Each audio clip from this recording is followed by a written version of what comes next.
रहे थे कि माहौल क्या होगा, आखिरी दिन जो विड्रॉल का दिन है उस दिन तक माहौल देखेंगे। तो आज माहौल एक्चुअली देश में, इसमें कोई दो राय नहीं है, भ्रष्टाचार सभी पार्टियों में, लेकिन वर्तमान में 10 साल से जो सरकार चल रही है उसने सारी हदें पार कर दी है, तानाशाही की, भ्रष्टाचार की।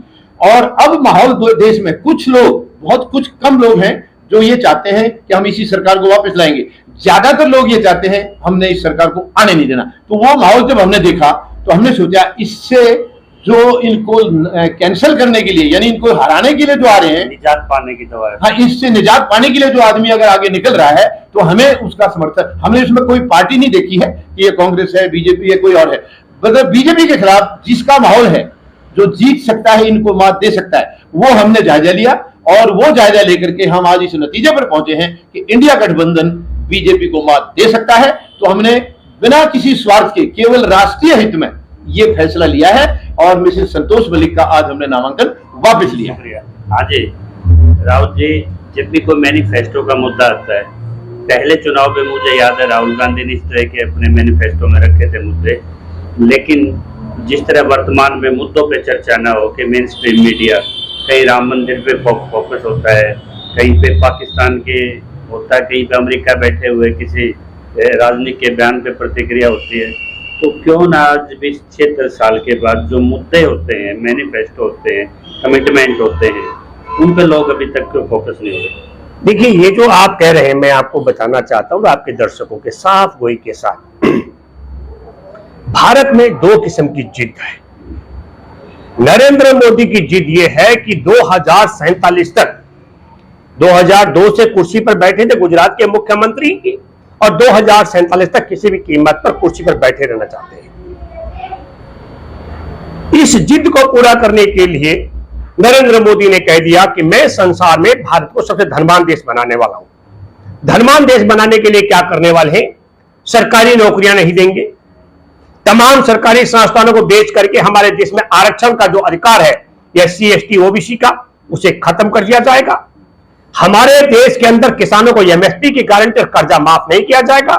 हमारे देश में सेना को कमजोर करने के लिए अग्निवीर योजना को 2047 तक कायम रखा जाएगा। हमारे देश में गरीबों को सिर्फ 5 किलो अनाज पर जिंदा रहने के लिए विवश किया जाएगा।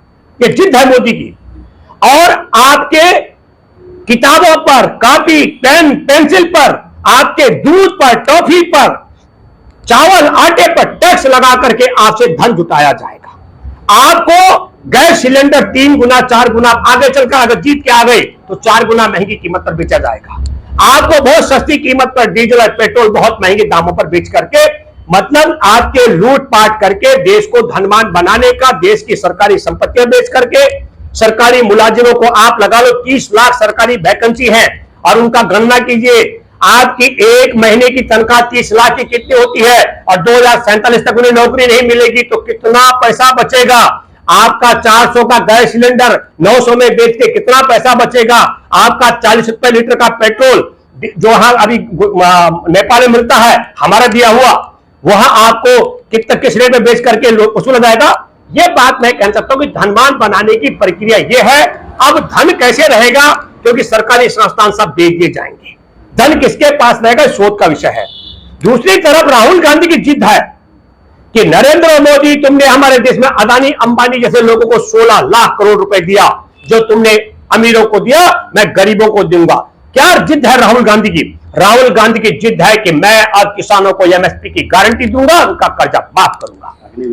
मैं दूसरी योजना, नरेंद्र मोदी की योजना अग्निवीर को रद्द करके पहले जैसे कांग्रेस के कार्यकाल में सेना में भर्ती होते जवान, ऐसे भर्ती करूंगा।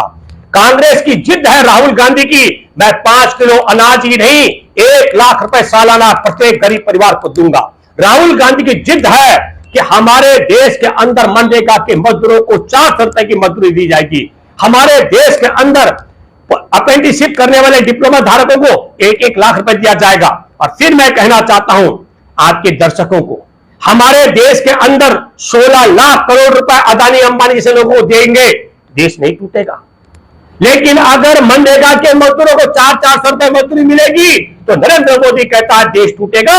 14 करोड़ मजदूरों का अपमान करता है, ये देश का गद्दार है। मैं दावे से कह रहा हूं, हमारे देश के अंदर MSP की गारंटी किसानों को मिलेगी, कर्जा माफ होगा तो 12 करोड़ किसान देश में देश टूटेगा। नरेंद्र मोदी कहता 16 लाख करोड़ रुपए देगा अदानी अंबानी को, तब देश नहीं टूटेगा। और किसानों को कहता वो देश तोड़ देंगे अगर एमएसपी की गारंटी मिलेगी। ये देश का अपमान करता है किसानों का। हमारे देश के गरीबों को जिनको 1 लाख रुपए सालाना मिलेगा, और वो भी बुजुर्गों को, ये अपमान करता है कि गरीबों को 1 लाख रुपए मिलेगा बुजुर्ग महिला को तो देश टूटेगा। ये गरीब महिलाओं का, करोड़ों गरीब महिलाओं का अपमान करता है। हमारे देश के अंदर अग्निवीर व्यवस्था खत्म करके सेना के जवानों को न्याय मिलेगा, सम्मान होगा। हमारे देश की सेना पहले की तरह हो जाएगी, देश टूट जाएगा। ये हमारे सैनिकों का अपमान करता है। हमारे देश के बेरोजगारों को 30 लाख को नौकरी मिलेगी, पक्की नौकरी मिलेगी उनको, देश टूट जाएगा। तो मैं आपके माध्यम से कहना चाहता हूं कि उठ खड़े हो जाओ देश के करोड़ों बेरोजगारों। ये नालायक कहता है कि तुम्हारे नौकरी मिलने पर देश टूटेगा, तुम इस आदमी को कुर्सी से निकालो, हटाओ। मैं कहता हूं एक लाइन जी, जी। किसानों के साथ अन्याय हुआ, 752 शहादत हुई, सैनिकों के साथ हुआ, युवाओं के साथ पैसेटों की जान गई जी। तो अन्याय के साथ लड़ने के लिए एक न्याय का चेहरा चाहिए था जी। वो लोगों को राहुल में आज दिखाई दे रहा है जी। लेकिन जो मुद्दा है आज अन्याय से पीड़ित देश है पूरा, वो न्याय चाह रहा है। ये चुनाव उसका पर्याय बन चुका है।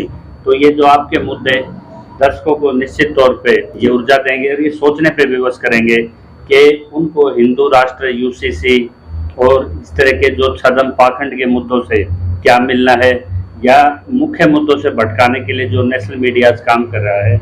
और आप जैसे जो गली गली जाके, चूल्हे तक जाके, हर स्टेट गांव जाके लोगों को समझा रहे हैं कि आपको इस न्याय पत्र से ये मिलेगा और इधर मिलेगा आपको खाली अलगाव।